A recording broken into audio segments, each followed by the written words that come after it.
And we're back with Richard Reviews. Today we are reviewing a book for richardreviews.com/Griffin Chestnut here on YouTube.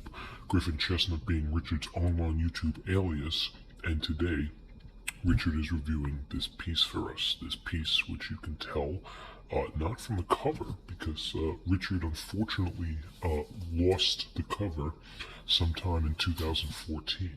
This piece that Richard is reviewing for us today is titled none other than Steve Jobs by Walter Isaacson. This is a very famous edition that was released through the public media and on the bestsellers list worldwide for quite some time after the death of the Steve Jobs phenomenon.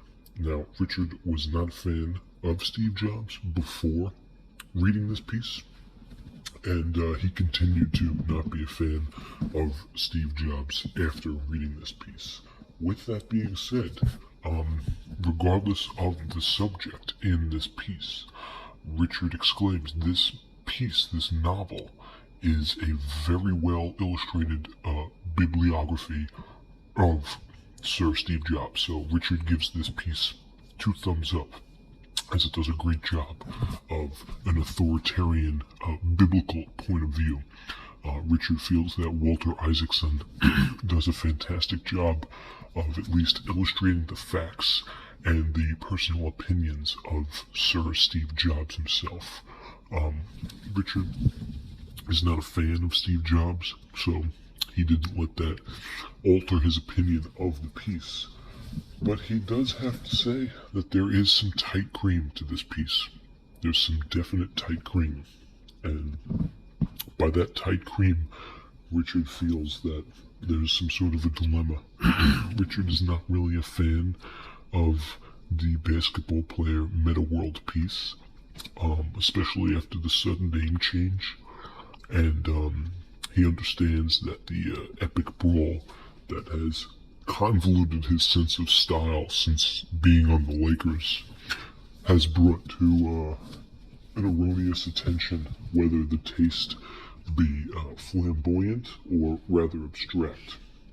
And Richard finds that this is rather including to the sudden nature of the problem.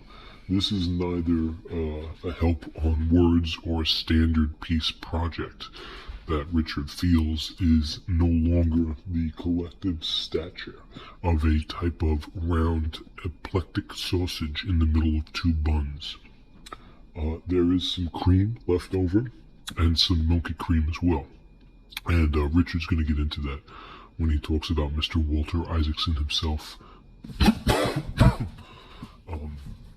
Now, as for the piece, we're going to take a look at its rather monstrosity of a piece, so we're going to try our best here. But as you can tell, it's in fairly good condition, minus, of course, giving you the full assessment of this piece. It's not a gimmicky item, of course, with Steve Jobs being a very controversial figure and basically described as the Thomas Edison of our time, although Richard would highly disagree with that. As per usual, we're talking about the normal prices of Apple products here, and we get into that heavily in this piece. Now, the piece itself is in really good condition, minus the lost cover, but it is a hardcover. It's got good cream, good cream along the sides, and it's rather thick. More good cream, and you can tell the sliver in the middle is obviously a diluted picture section that was accompanied by the victim's family, Steve Jobs' family. And of course, on the side, we have some information on the piece itself. So we're going to look at the different diagonals over here and the dimensions, which ultimately convolute the sanction in between. It's not necessarily that Richard prefers the other one over this one, but Steve Jobs as an artist maybe would get a 4 out of 10, let's say. Steve Jobs as an intellectual, big fat 0 out of 10, from Richard's perspective. So on the corner, we have Steve Jobs, and then Walter Isaacson, and then the publishing company, Simon & Schuster. Okay, and on the back, of course, there is also nothing. So inside this piece right here, this piece ultimately does a fantastic job of glorifying this man into some sort of a god. He is a neuro-god. You know, all the nerds must come together and praise between the strongest barbecue sauces in the world that he has ultimately done. Here we see Mr. Steve Jobs in his home office looking at his computer in its ugly design and the apparently family members that he refuses to take on vacation. Mind you, the old style webcam. So this was taken back in the day of some time. Okay, Steve Jobs, Walter Isaacson.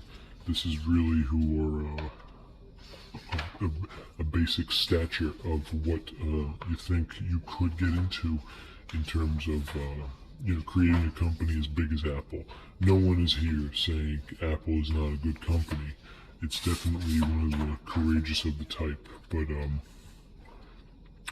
with a company as big as Apple, Richard concludes that it's bound to make mistakes, and it's like a bird dog, and you can't really chase the bird dog too long. Once it follows through, the bird dog will always follow through each bird dog, and the first bird dog will follow the last bulldog, and everything else really doesn't have the same strong oddity as the first bulldog. So that's what we're getting at here. This is just pictures of Mr. Steve Jobs, a very ugly man, as you can tell. He had a tough time in high school, very ugly, actually extremely ugly. One of the ugliest we've ever seen here. But nonetheless, Mr. Steve Jobs, incredibly ugly. Very ugly man. As we continue on,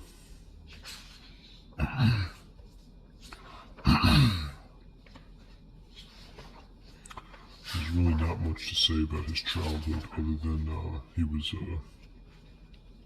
oppressed. And here he is again. So there are a lot of pictures in here, which helps the notion of the figmatitation between the storytelling and the actual facts. So Walter Isaac does a great job of that, per se. In terms of the climactic point of view, in terms of whether the characters formulate an ultimate climate change, is whether it's really up to you to decide. So these are a portfolio, apparently, of Diana Walker photos, which you can attribute to Mr. Steve Jobs. At his home in Woodside, he was such a perfectionist that he had trouble buying furniture. So this is a man with some sort of a complex ADHD sort of style where he couldn't really compute his dialectic formula. He was definitely a successful businessman in the 80s, but unfortunately he was ousted from the company multiple times during disputes via money and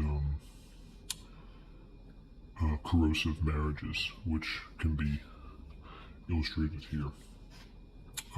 He did not see his biological father for reasons undisclosed. He had numerous children. When they traveled in Russia and Italy, Mr. Steve Jobs was an avid family man and a notion to society when he was eventually diagnosed with cancer.